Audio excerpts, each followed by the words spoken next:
I rarely talk about the soundtrack of a game, but Art of Rally is so inspiring in that department and it's just got to change. The glorious blend of synth and 80s beats gave me goosebumps. It sounds somehow the perfect accompaniment for the retro aesthetic of this wonderful rally game. I don't even care that I'm approaching my late 30s and should never utter this phrase, but Art of Rally has a banging soundtrack. Some of you may remember developer Fun Selector's previous game, Absolute Drift. It was a surprisingly realistic drifting game with a low poly, almost mirror's edge look with its clean whites and stark reds. Art of Rally takes that idea but takes us back to the golden era of rally driving, complete with recognisable recreations of classic cars from the 1960s onwards. They aren't licensed with names like Das Whip, the Cosy SR5 and even the Turbo Brick, but they look and sound like their real world counterparts. The commitment to historic rallying extends to its almost encyclopedic presentation too. Each vehicle comes with a brief history lesson about the origins of its appearance and performance in the rallying world. When you jump into career mode, which is split into decades and years, it gives a short summary of the direction the sport was taking during each period as you progress. It's all completely optional reading, but it's quite nice to see nonetheless. Before you dive into career mode and its journey through the years of sliding cars around on muddy surfaces, Art of Rally begins with a nod to its predecessor, as a talking statue appears out of the ground to welcome you to the game and send you on your travels. This immediately rolls into a short tutorial that teaches you the basics of driving before leaving you to your own devices in a full free roam map. This lets you test out the handling and, as you progress through the main game, test out unlocked cars before heading into competitive rallying. Free roam isn't just an empty map either, at least not at first. There's cassettes to find which unlock new banging tunes, photo locations and even a Tony Hawk style letter hunt spelling out the world of Rally, which will unlock the next free roam map. Yes, there's more than one. These really do add a little extra to a game that so easily could have been nothing but rally stage after rally stage.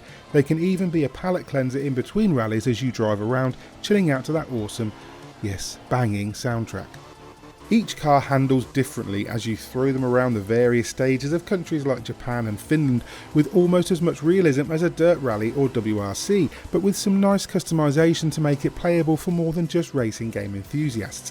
As you move through the years in career mode, driving more and more modern cars, faster cars, you learn to be a bit more daring through certain types of corners and begin learning how each type of car behaves under braking or while lifting off the throttle through corners. Career works very well in that regard, moving at the right speed to introduce faster classes of car at the correct pace, allowing you to get used to the increasing power of each decade. It throws the odd curveball at you now and then with a bit of fog, rain or even a night race, forcing you to sharpen your reflexes and adapt.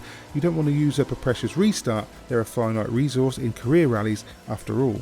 If you do fancy a bit of extra challenge, you could always try out the online events. These limited time stages put you in a specific car on a specific course and you might not be prepared for what's thrown at you.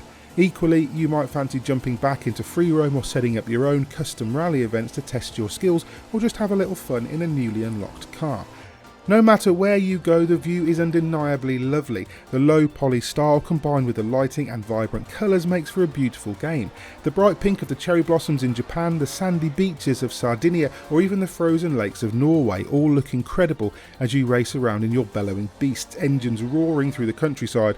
Art of Rally's photo mode really lets you take in these sights too, and there's no doubt in my mind that most players will end up playing around with this feature at some point during their time with the game. It's so easy to use. However, whether or not your own camera skills are worthy of credit, Art of Rally's in-game camera does struggle from time to time, especially in twisty sections. You might find yourself unable to see around corners properly, or in the event of having a dance with a tree spinning you around with a bizarre grace, you might not actually be able to see which way your car is pointing because of foliage obstruction. Doesn't happen enough to be a major issue, but it does happen enough to be a minor nuisance.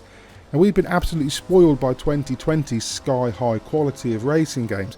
Fun Selector's Art of Rally is easily among the best of the year's offering, and one that I see myself returning to again and again. And for that reason, I'm going to score it a 9 out of 10.